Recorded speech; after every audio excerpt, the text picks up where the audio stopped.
All right, we're now joined by Jeff Gordon, driver of the number 24 Exalta Chevrolet. Jeff, we got an extra day here, new tire. How'd it go for you out there?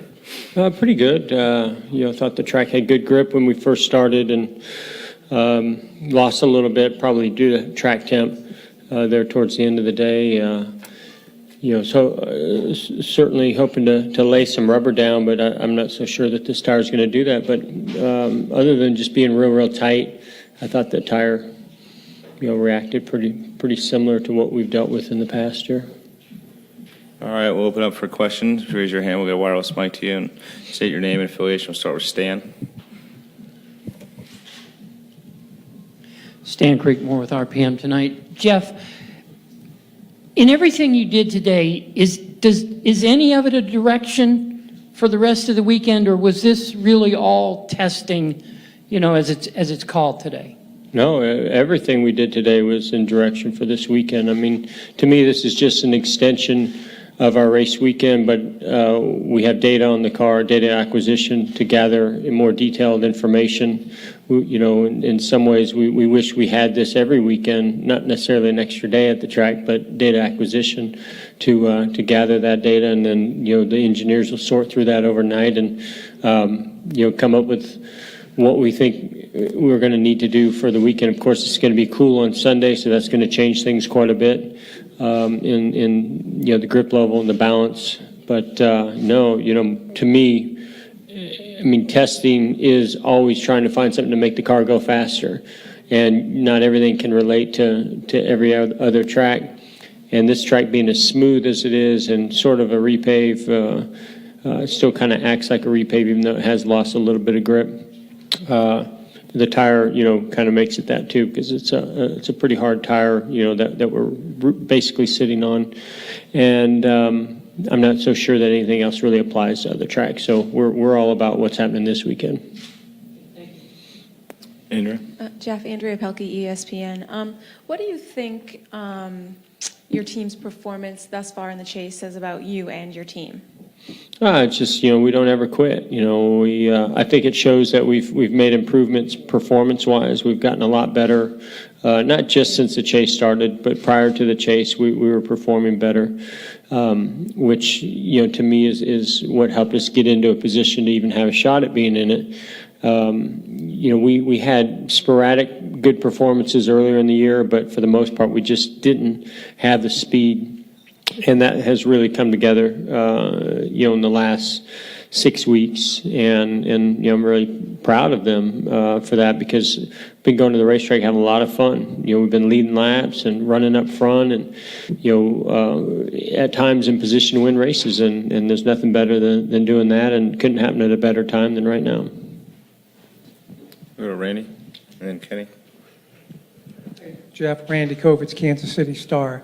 In layman's terms, what does this zone tread mean? I mean, how do you feel the difference in these tires here now?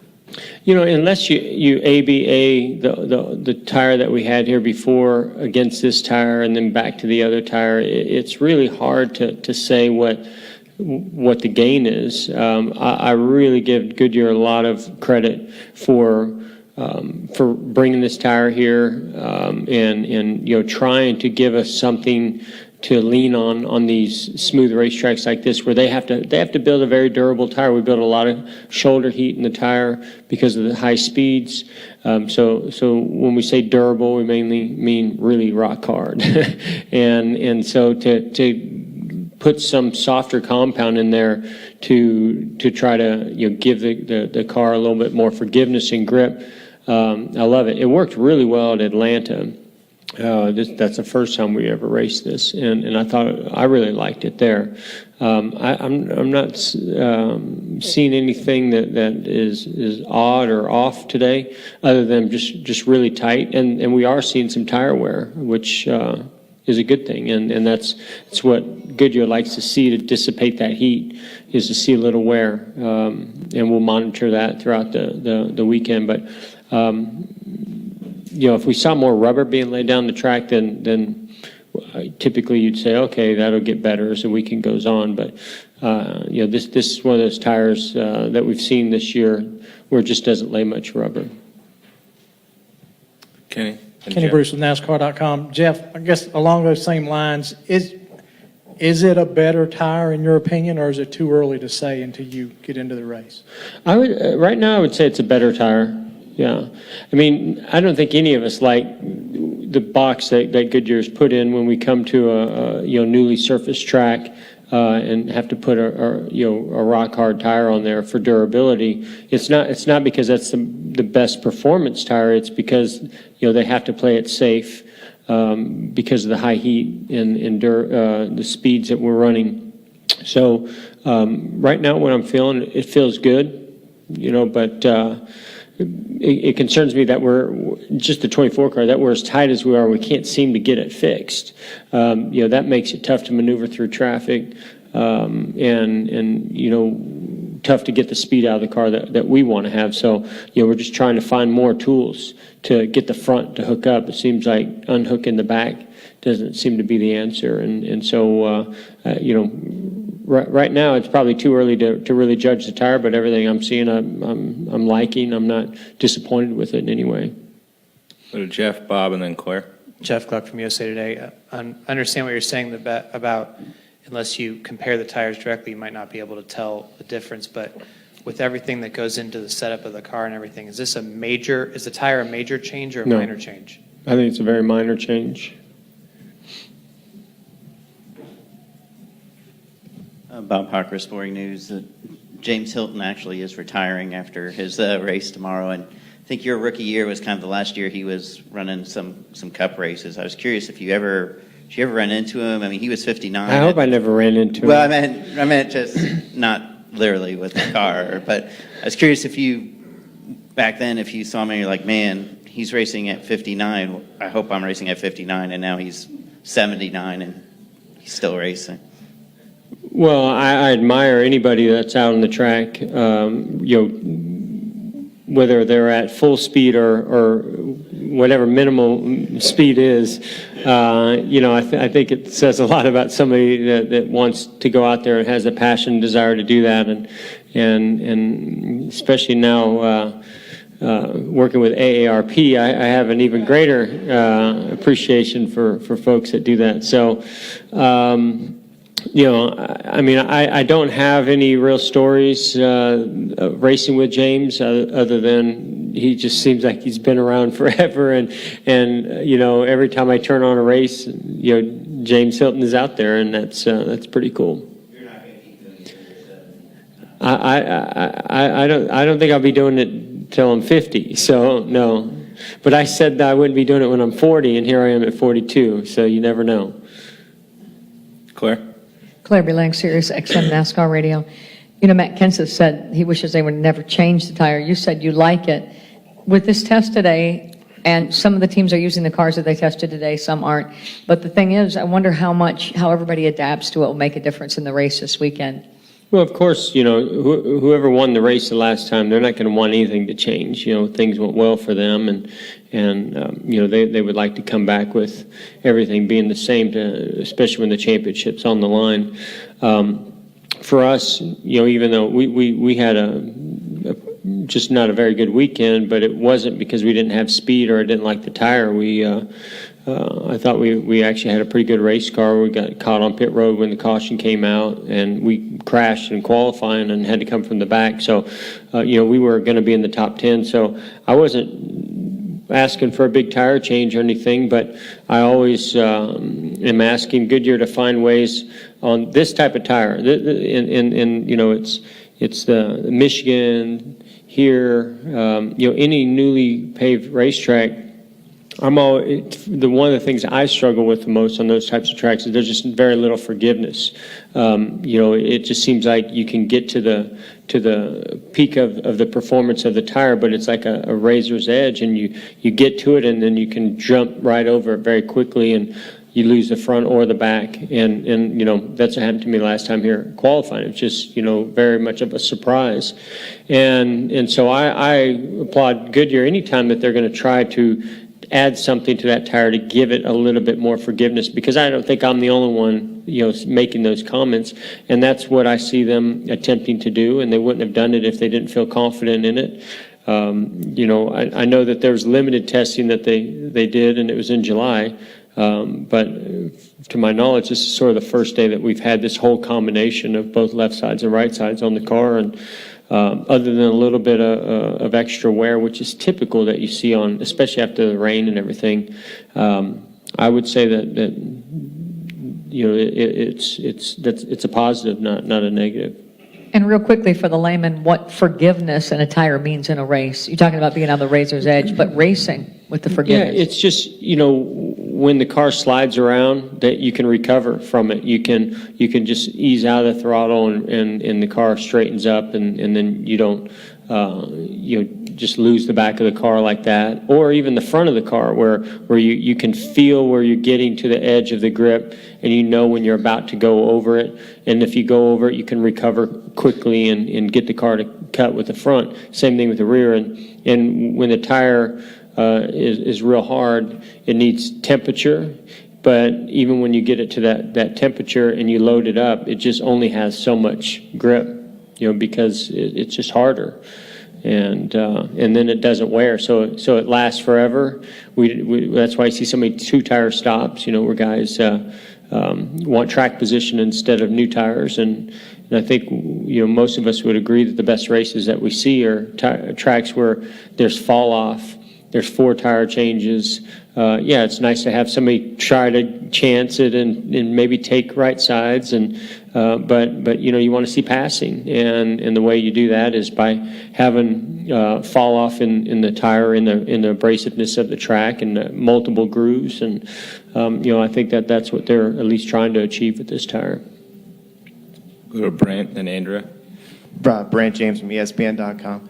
Knowing that it's still early in the chase, do you run through in your mind what you think, what sort of things are going to have to happen for you to be able to reel in that group in front of you?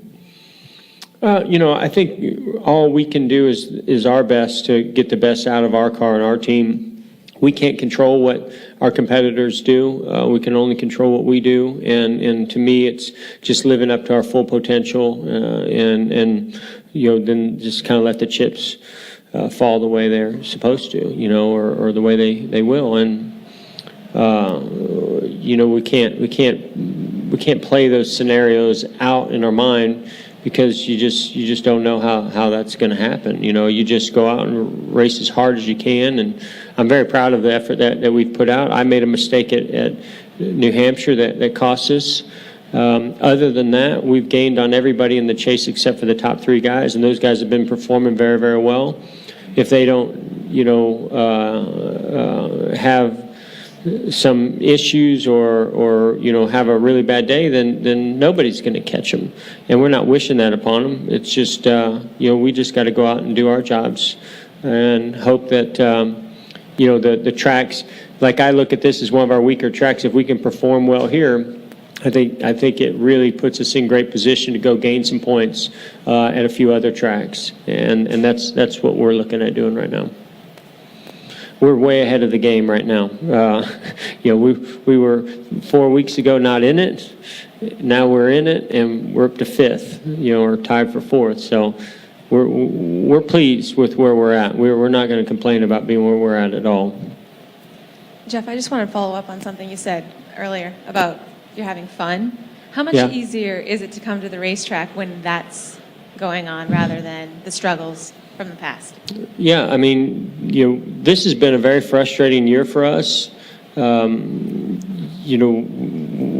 We've tested ourselves. Me personally, Alan, all the engineers, all the guys, the pit crew, everybody on this team, because we've gone to racetracks where we felt like we should have performed, and we didn't. We've gone to racetracks where we were performing and made mistakes or had failures, and that tests your patience. It tests your frustration in the car, off the track, your relationship with the people on the team, and when you can fight through that, it makes you stronger. And we thought we fought through enough last year, but we actually, I think, needed a little bit more of that, and it's been a struggle. So knowing what struggles we've been through, to have things going well, it is exciting, because we can appreciate it so much more because we know what those tough times were really like. Jeff Scott Trailer, Race Boys Broadcasting Network, Sports Radio 810. I want to talk a little bit about Kick It for Cancer. I know that you went to Knoxville this year. By the way, was that your first trip to the Dingus? Just curious. To Dingus, I think it was my first trip to Dingus. Good time there, I'm That sure. was a very good time. The sprint car fans have been really supportive of Kick It for Cancer. We had a Kick It for Cancer game at Lucas Oil Speedway last weekend Yeah. with the Lucas Oil Sprint Car Series. Downpour, 5 teams showed up for it. Knoxville raised a lot of money. Are you surprised at the support the sprint car community? I mean, they're a little different breed of cat than everybody else. Let's be fair. I mean, they're really a tight-knit family. Talk about Kick It for Cancer and the sprint car community and how they've supported you. They've been extremely supportive. I am and I'm not surprised. You know, they are just a great group of racers that work very hard, and you know, we have supported a team, and I think that they just appreciate our involvement in looking at the world of outlaws and sprint cars and that fan base as you know, a group of people that we want to be involved with and put on these kickball tournaments, and Kendra Jacobs and you know, so many, Shane Stewart, so many people that have the promoters at all these tracks, they've just gotten behind it. So yeah, in that sense, I am surprised. I didn't expect it to take off the way it has. And they have been tremendous to bring more awareness to pediatric cancer through the Kick It tournaments. And we've raised a tremendous amount of money as well as overseas. And one of our biggest games we've had to date was over in Australia because they go over, you know, all the sprint car racers go over there during the winter. And so, yeah, it's been phenomenal, and it continues to grow, and we're having a lot of fun. I mean, we had a Kick It tournament in Charlotte, or outside of Charlotte, with NASCAR. We don't raise near as much money with them as we do with sprint car racing. You know, it's just that's the type of community that there is there, that everybody wants to be a part of it, and they're also maybe not as scared about getting hurt out there doing a kickball tournament.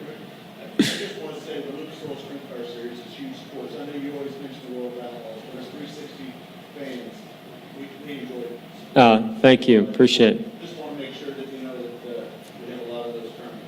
Thank you very much. We appreciate it. Yeah, no, it's not just World of Outlaws. I appreciate that. All right, we'll finish up with Stan. All right. Jeff, Dale Earnhardt Sr. used to talk about how the most important conversation for him in every race was the conversation he had with his tires, what his tires told him on a constant basis. Does this tire that you all tested today speak to you as well as any tire throughout your career has ever talked to you? And is it as equally important to you?